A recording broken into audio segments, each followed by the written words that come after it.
Next, we are going to talk about document-centric techniques, in particular system archaeology, perspective-based reading, and reuse. But first, a little bit more abstract general knowledge about document-centric techniques. The idea is to reuse solutions and experience made with existing systems. So a technique or a set of techniques that is often used in a context where you already have something like a legacy system or maybe pre-existing documentations or something that you can already work with. The most common case for this technique is used when a legacy system is replaced or upgraded. So make sure that the new system covers all important features of the legacy system and more or better.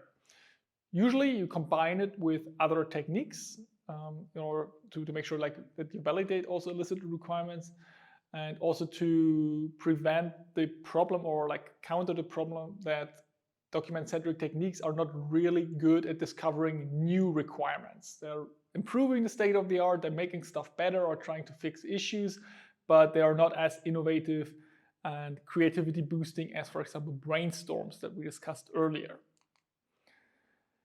When you do document-centric elicitation, you analyze documents and try to get the important requirements on your list. Typical types of documents that you would look like are the development documents of a current or an earlier system.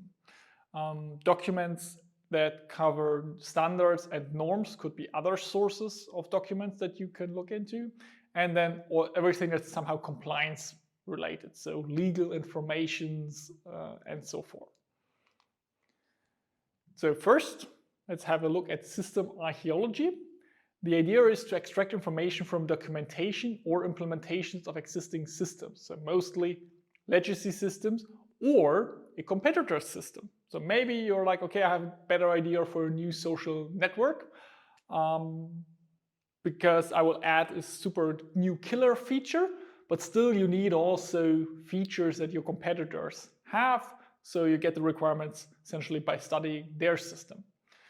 System archaeology can be used to recover lost knowledge about system logic, because maybe there's just a system and no one has documentation or incomplete documentation and no requirements document anymore, but you can study the system and you can extract the existing system logic. So you elicited anew. It yields a large amount of detailed requirements if you do it properly. The second technique that we're going to talk about is then reuse. So let's assume we're not doing archaeology, where we're trying to get something based from an existing system. Reuse would work on a more generous assumption that we already have document requirements that are available.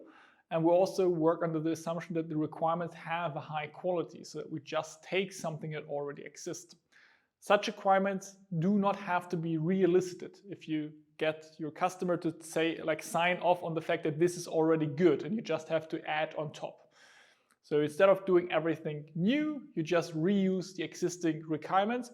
It saves a lot of time and cost, obviously, because you don't have to do interviews, you don't have to do brainstorms, you don't have to process questionnaires, you don't have to go through tedious system archaeology steps, and you don't have to observe something, as we'll cover in observation techniques. So it's very, very time and cost efficient, but it's also rarely the case that you already get pre-elicited requirements. So don't work under the assumption that this is what you usually get. Next, we have the so-called perspective-based reading, where you analyze documents from a certain perspective. For example, the person implementing it or testing it, or a user with background A, B, and C. All aspects not related to the perspective are ignored, so you're always only focusing on one perspective. It allows the analysis to be focused on particular aspects or needs, and it can separate technology-related or implementation-related aspects from operational aspects for business processes, for example. So how do you prepare such a perspective-based reading session? First, you define the goals and the expected results. So in that sense, very similar to interviews and questionnaires. Then you define the perspective based on the goals. So if I want to find out this, what perspectives should I look at? Pick documents based on defined perspectives and the goal, and then choose stakeholders matching the perspective to do the readings. So it's very much an approach that builds on top of each other. So first goals and expected results, then define perspective based on those goals, then pick documents based on the defined perspective and goals, and then choose the stakeholders matching the perspectives to do the reading, and then document everything properly. So how do you now conduct a perspective-based reading sessions? Usually there are two methods to conduct them. First is the sequenced reading session or the top-down reading session. Sequenced reading is rather straightforward. Take the whole document and read it with a defined perspective. The top-down reading is slightly different. Documents must have a structuring of means, something like table of context, index, list of figures, and only relevant text passages found with the structuring means and the perspective are read. So you're very selective about what you're reading. So it's slightly more efficient, but there's also, of course, the risk of missing something. Post-processing of the perspective reading, similar to the interview and questionnaire post-processing, you document everything. You document especially the requirements, the information you gained, and ensure the traceability between the requirements and the text passages. So where did I get them? But this is like something that you also do for interviews and questionnaires. So very much the same approach here.